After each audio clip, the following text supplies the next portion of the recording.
Dunia Jujutsu selalu mengajarkan satu hal, bahwa kekuatan bisa diukur, bahwa ancaman bisa diklasifikasikan, bahwa manusia bisa mengendalikan ketakutan dengan angka dan peringkat. Grade 4, grade 3, grade 2, grade 1, semuanya terlihat rapi. Semuanya terlihat aman. Namun di balik sistem itu tersimpan satu ketakutan yang tidak pernah mereka ucapkan, ketakutan bahwa manusia bisa tumbuh melampaui aturan yang diciptakannya sendiri karena ada individu yang tidak bisa dimasukkan ke dalam tabel, tidak bisa dikendalikan dengan perintah, dan tidak bisa dikorbankan tanpa menghancurkan dunia. Mereka disebut penyihir kelas special grade. Dan ini bukan kisah tentang pahlawan, ini bukan kisah tentang penjahat, ini adalah kisah tentang manusia yang terlalu kuat untuk dunia yang takut berubah. 1. Gojo Satoru. Kutukan menjadi yang terkuat. Gojo Satoru tidak pernah menjalani masa kanak-kanak yang normal. Sejak kecil, dunia sudah memandangnya bukan sebagai anak, melainkan sebagai aset. Dengan Six Eyes, Gojo tidak melihat dunia seperti manusia biasa. Dia melihat energi kutukan mengalir seperti darah. Dia melihat struktur teknik, celah pertahanan, dan potensi kehancuran, bahkan sebelum musuh menyadarinya sendiri. Dan dengan Limitless, Gojo tidak sekadar menghindari bahaya. Dia menolak realitas untuk menyentuhnya. Bagi Gojo, jarak adalah kebohongan. Serangan adalah niat yang gagal. Kematian adalah sesuatu yang selalu tertunda. Namun kekuatan absolut membawa konsekuensi absolut. Tidak ada yang bisa menasihatinya. Tidak ada yang bisa menghukumnya. Tidak ada yang bisa memaksanya mundur. Sejak muda, Gojo belajar satu hal pahit. Tidak ada yang benar-benar peduli padanya sebagai manusia. Yang mereka pedulikan hanyalah fakta bahwa selama Gojo hidup, dunia Jujutsu masih bisa bernapas. Gojo tertawa. Gojo bercanda. Gojo terlihat santai. Namun itu bukan karena dunia ringan baginya. Itu karena jika dia berhenti tertawa, dunia akan mulai takut. Gojo memahami sistem Jujutsu lebih baik dari siapapun. Dan justru karena itu, dia membencinya. Para tetua berbicara tentang keseimbangan, namun bersembunyi di balik generasi muda. Mereka berbicara tentang pengorbanan, namun tidak pernah siap mati di garis depan. Gojo melihat kebohongan itu, dan dia muak. Itulah sebabnya Gojo memilih menjadi guru, bukan untuk menciptakan penerus, melainkan untuk menghancurkan konsep satu orang terkuat. Dia ingin dunia di mana kekuatan tersebar, di mana murid-muridnya bisa berdiri sejajar, di mana dunia tidak runtuh hanya karena satu orang mati. Namun ironi terbesar Gojo adalah ini. Selama dia hidup, dunia tidak akan pernah belajar tanpa dirinya. Gojo adalah pelindung dunia, sekaligus belenggu yang menahannya berkembang. Dan itulah kutukan sejati Gojo Satoru. 2. Suguru Geto. Ketika kebaikan tidak lagi masuk akal. Suguru Geto dulunya adalah penyihir yang percaya pada makna. Dia percaya bahwa penderitaan punya tujuan. Bahwa kematian penyihir dibenarkan demi keselamatan manusia biasa.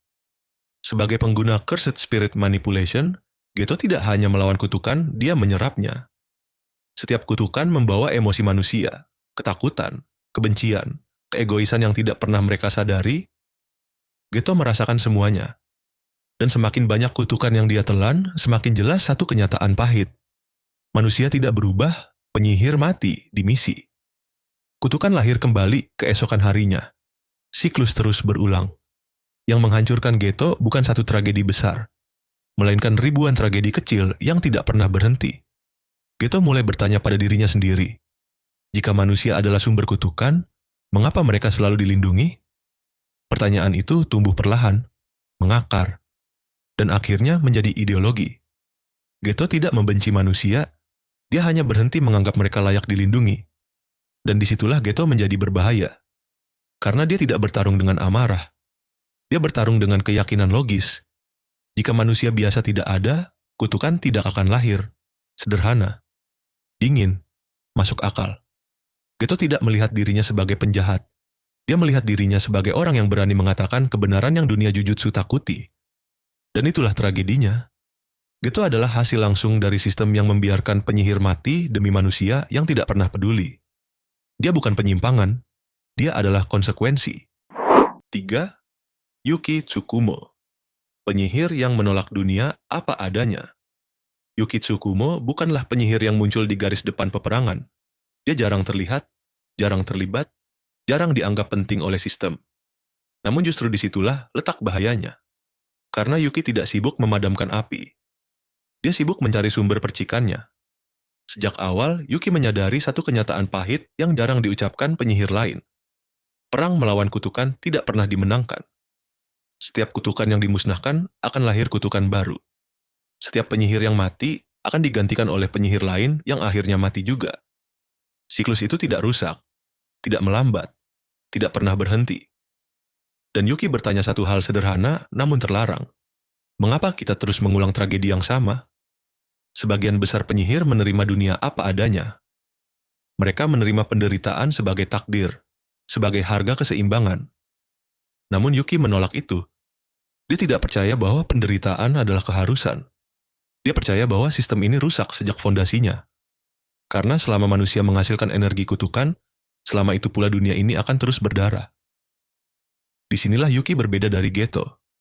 Geto memilih solusi cepat, menghilangkan manusia biasa.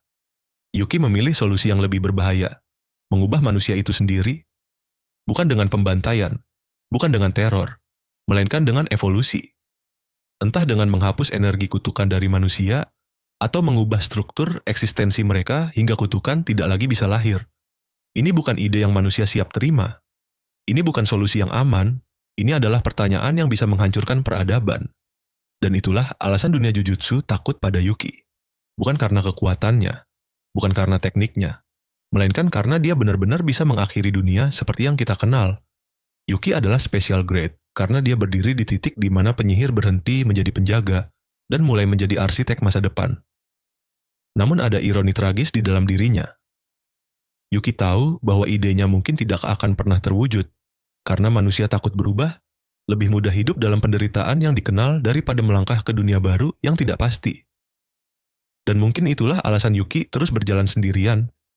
Bukan karena dia tidak peduli, tapi karena tidak ada yang berani berjalan sejauh dia. Keempat, Yuta Okakotsu. Special grade paling manusia, Yuta Okotsu tidak pernah ingin menjadi penyihir. Dia tidak mengejar kekuatan, tidak mencari kehormatan. Dia hanya ingin tidak sendirian. Kutukan Rika lahir dari cinta yang tidak bisa dilepaskan.